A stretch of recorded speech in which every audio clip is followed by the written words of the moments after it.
Au sommaire de cette édition, les acteurs du projet d'amélioration de la gouvernance pour la délivrance des services de base aux citoyens PAGDS se sont réunis à Abidjan dans le but de transformer la gouvernance pour mieux répondre aux attentes des populations.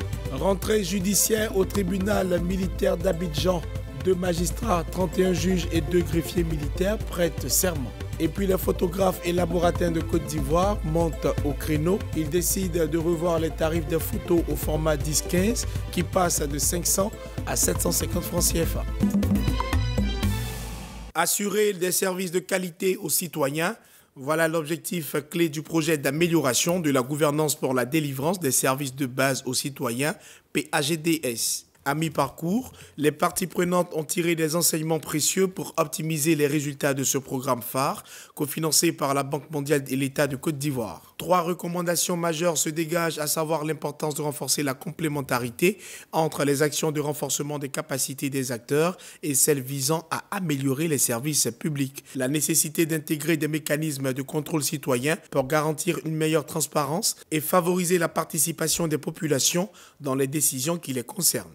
L'objectif de ce projet, c'est d'aider le gouvernement à délivrer des services aux citoyens, des services de qualité à bonne date, et aussi à permettre au gouvernement d'optimiser ses recettes, c'est-à-dire de mobiliser le maximum de ressources intérieures au travers le trésor, la douane et les impôts, mais aussi de rationaliser les dépenses. Donc, il y a plus de transparence dans la gestion et l'amélioration de la gouvernance pour que l'État puisse payer la bonne dette et optimiser ainsi les recettes. Le PAGDS ambitionne de transformer la gouvernance pour mieux répondre aux attentes des populations en s'appuyant sur des ressources publiques mieux gérées et des citoyens davantage impliqués. Une dynamique prometteuse pour rapprocher les services publics des besoins réels de la population.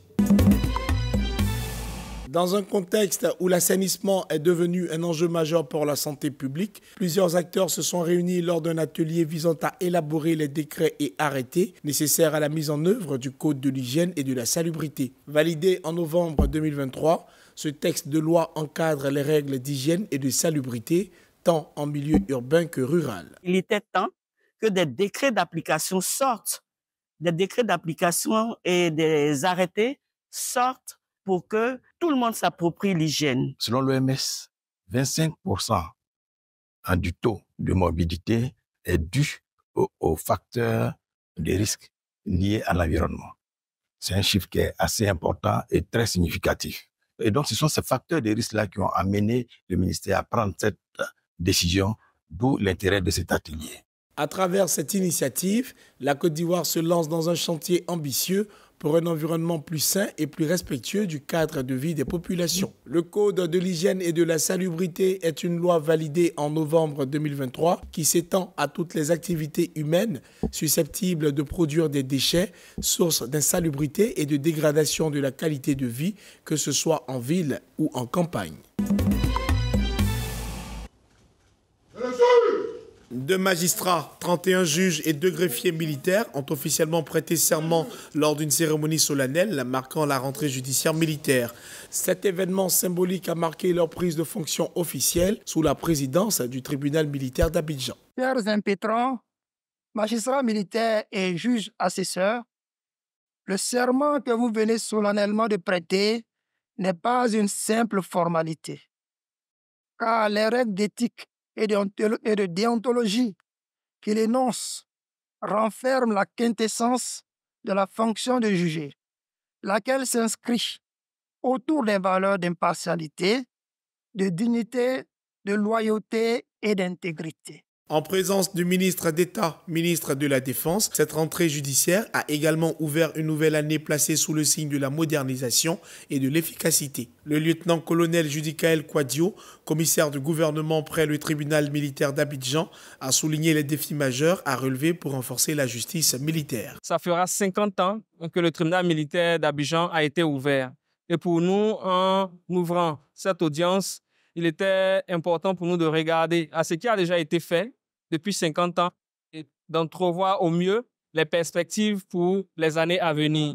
Avec cette nouvelle dynamique, la justice militaire ivoirienne s'engage à remplir pleinement sa mission au service de la discipline et de la sécurité en consolidant la confiance des forces armées et des citoyens. Les photographes et laborantins de Côte d'Ivoire tirent la sonnette d'alarme face à une concurrence déloyale qui compromet leur activité.